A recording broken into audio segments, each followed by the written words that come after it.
لا حول ولا قوة إلا بالله العلي العظيم. أعوذ بالله من الشيطان الرجيم. بسم الله الرحمن الرحيم. الحمد لله رب العالمين والصلاة والسلام على أشرف الأنبياء والمرسلين وخاتم النبيين وسيد المرسلين وشفيع ذنوبنا وطبيب نفوسنا وحبيب قلوبنا مولانا مولى الثقلين جد الحسنين بالقاسم محمد.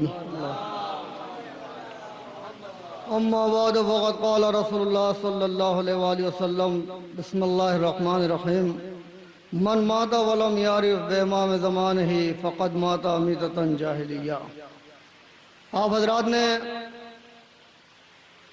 اس عظیم المرتبہ مولود کعبہ کی شان میں شب بیداری انجام دیا اور نذرانہ عقیدت پیش کیا گیا، سماعت فرمایا. یقیناً اس موقع محل پر صرف ایک جملہ کہنا مقصود ہے کہ اگر جناب سید علی حیدر زیدی صاحب کسی اور مشن اور مقصد کے تحت بلاتے تو ہم آتے تو ضرور، لیکن کب چلے جاتے پتہ نہ چلتا. لیکن اس مقصد کے تحت کہ اس مولود کعبہ کا جشن منعقد ہے تو یقیناً وہ ایسی محبت کے جس کا لگاؤ، جس کا تعلق تہ دل سے. اس کو مد نظر رکھتے ہوئے ہم نے نہ دوری کو مد نظر رکھا اور نہ اس شب کو مد نظر رکھا، بلکہ بیداری کا ثبوت پیش کر کے بتایا کہ ہماری خلقت کا اصل مقصد ہی یہی ہے.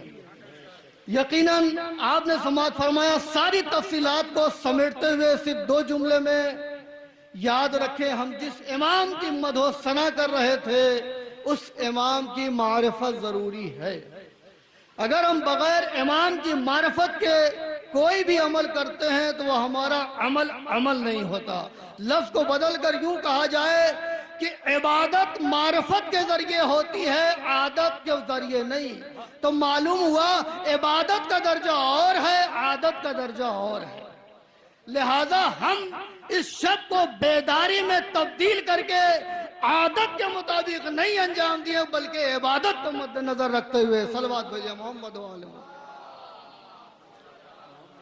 تو اس مولود کی ولادت کے سلسلے سے اسی کو مد نظر رکھتے ہوئے تفصیل مقصود نہیں ہے کہ جس کی ولادت کا یہ موقع محل اور جس پر یہ محفل منعقد کی گئی کہ فاطمہ بنت اسد دیوار کے قریب آتی ہیں، نیا در پیدا ہوتا ہے. مقصد میرا یہ ہے کہ حالات حاضرہ کے مطابق کیا کعبے کا دروازہ نہیں کھل سکتا تھا؟ کیا تالا نہیں کھل سکتا تھا؟ جب اس تالے کو بند کر کے اس کی مفتاح، اس کی چابی اپنے پاس رکھے ہوئے تماشائیوں کا ہجوم کہ آج دیکھیں کہ فاطمہ بنت اسد کیسے کعبے کے اندر جاتی ہیں. یاد رکھیں جس چیز کو خالق کائنات انجام دینا چاہے تو یہ انسان کے بس سے باہر ہے. انہوں نے یہ سمجھا اپنے ذہن کے مطابق کہ جب بھی انسان جائے گا تو دروازے سے جائے گا. تو یاد رکھیں جب دیوار میں نیا در پیدا ہو سکتا ہے تو کیا دروازے کا تالا نہیں کھل سکتا؟ یقیناً.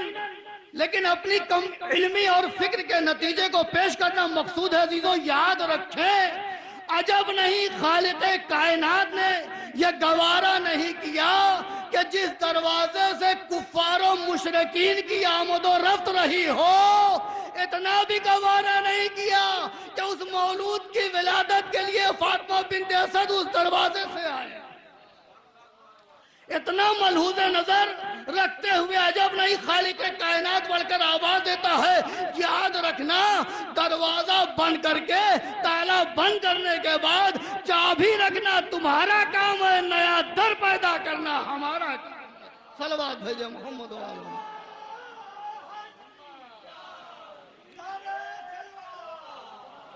یقیناً تفصیل کا موقع محل نہیں ہے، سمیٹ دینا مقصود ہے. اس لیے کہ ہر عبادت کے ساتھ دیکھیں ایک جملہ کہتا چلوں کہ جہاں اللہ کی عبادت وہیں اہل بیت کی عبادت. جہاں اہل بیت کی عبادت تمام ہو رہی ہے وہیں اللہ کی عبادت شروع ہو رہی ہے۔ اس وقت کو مد نظر رکھتے ہوئے جب فاطمہ بنت اسد کعبے کے دیوار کے قریب گئیں نیا در پیدا ہوا۔ ایسے موقع محل پر تفصیل مقصود نہیں ہے، صرف اشارہ کافی ہے۔ اگرچہ یک بیک نیا در پیدا ہو جائے، اگر عام عورت ہوتی تو غش کے عالم میں اسی زمین پر گر جاتی، لیکن یاد رکھیں یہ فاطمہ بنت اسد ہے۔ اس مولود کی ولادت کے سلسلے سے نیا در پیدا ہوا، کعبے کے اندر جاتی نظر آتی ہیں اور یہ بتانا چاہتی ہیں کہ دیکھو عام عورتوں کی فطرت اور ہوا کرتی ہے، اس مولود کی فطرت۔ اس کو مد نظر رکھتے ہوئے کعبے کے اندر پہنچی، ولادت ہوئی، اور ولادت ہونے کے بعد ایک دو گھنٹہ دیکھیں ڈاکٹر صاحب بھی موجود ہیں کہ اگر ایک گھنٹہ آنکھ نہیں کھلے تو پریشانی لاحق ہو جاتی ہے۔ یہاں تک کہ آج کے زمانے کے لحاظ سے دیکھا جائے تو اب گھر تو ختم ہے، ہاسپٹل ہے، اور یہاں تک کہ لکھنؤ تک کی دوری دلی تک کی طے ہو جائے گی۔ آخر سبب کیا ہے؟ لیکن یاد رکھیں یہاں ایک دو گھنٹہ نہیں 3 دن کا مسئلہ۔ آنکھیں نہیں کھلی لیکن پیشانی پر بل نہیں آیا۔ آخر وجہ کیا ہے؟ اتنا مطمئن قلب ہے، اتنا مطمئن ذہن ہے۔ یاد رکھیں کیوں کر نہ ہو یہ اس مولود کی ولادت ہو رہی ہے، یہ اس مولود کا موقع محل ہے کہ جو ماضی کو بھی بہتر جانتا ہے، حال کو بھی بہتر جانتا ہے، مستقبل کو بھی بہتر جانتا ہے۔ صلوات بھیجیں محمد و آل محمد۔ جو تینوں زمانوں سے بخوبی واقفیت رکھتا ہے، اور یہاں تک کہ وہ وقت قریب آتا ہے، تفصیلات کو چھوڑتے ہوئے آغوش رسالت میں جاتے ہیں۔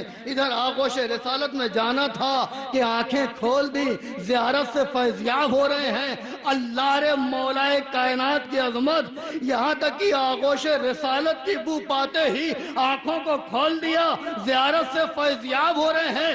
رسول اسلام بڑھ کر آواز دے رہے ہیں۔ توریت، انجیل، زبور اور قرآن کے بارے میں بس یہی تمام کر دینا مقصود ہے۔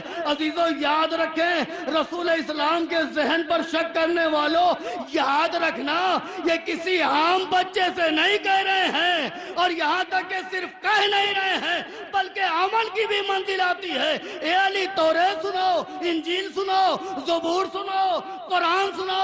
عجب نہیں ہم جیسے کم علم اور کم فکر کے نتیجے کو مد نظر رکھتے ہوئے بڑھ کر آواز دیں ابھی بچہ 3 دن کا ہے۔ توریت، انجیل، زبور اور قرآن آسمانی کتابیں، صحف آسمانی۔ عجب نہیں رسالت بتانا چاہ رہی کہ دیکھو عام بچے کی عظمت اور ہے، یہ امامت کی منزل پر فائز کی عظمت اور ہے۔ امامت کا درجہ وہ ہے کہ نہ جو بچپنے میں محتاج ہوتا ہے، نہ جوانی میں، نہ ضعیفی میں، ہمہ وقت امامت کی منزل پر فائز ہوتا نظر آتا ہے۔ ادھر رسالت نے آواز دیا، امامت آواز دیتی ہے، توریت کی تلاوت کرتی ہے۔ رسول اسلام آواز دیتے ہیں، توریت کی تلاوت صاحب توریت سے بہتر، انجیل کی تلاوت کر رہے ہیں صاحب انجیل سے بہتر، زبور کی تلاوت کر رہے ہیں صاحب زبور سے بہتر۔ بس عزیزو سمجھنا آپ کا کام ہے۔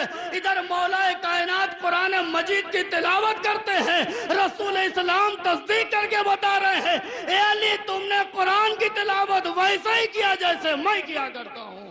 بسم اللہ الرحمن الرحیم۔ ان اللہ و ملائکتہ یصلون علی النبی یا ایھا الذین آمنوا صلوا علیہ وسلموا تسلیما۔ اللہم صل علی گزارش ہے علی جناب مولانا عابد رضا صاحب قبلہ سے کہ وہ آئیں اور بارگاہ مولا میں اپنے مخصوص انداز میں خراج عقیدت پیش فرمائیں۔ اگر آخر میں آپ نہیں بولیں گے حسب دستور تو ایسا لگے گا کہ محفل کہیں نہ کہیں سے نامکمل ہے۔ میں گزارش کر رہا ہوں سرکار سے کہ وہ آئیں اور بارگاہ مولا میں خراج عقیدت پیش فرمائیں، نعرہ صلوات سے استقبال کریں۔ سرکار تشریف لا رہے ہیں، بآواز بلند نعرہ صلوات پڑھیں۔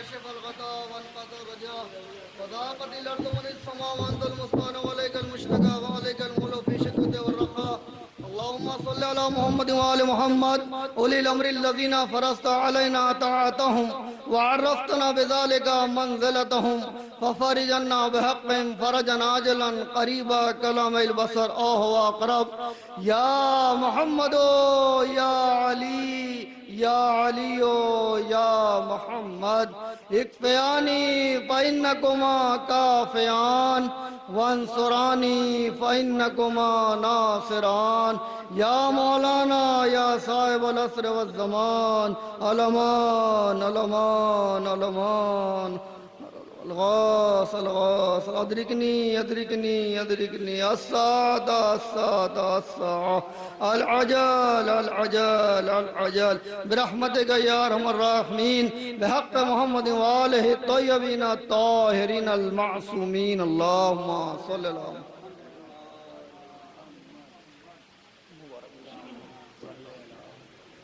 یہ محفل آئندہ سال کے لیے ملتوی کی جاتی ہے.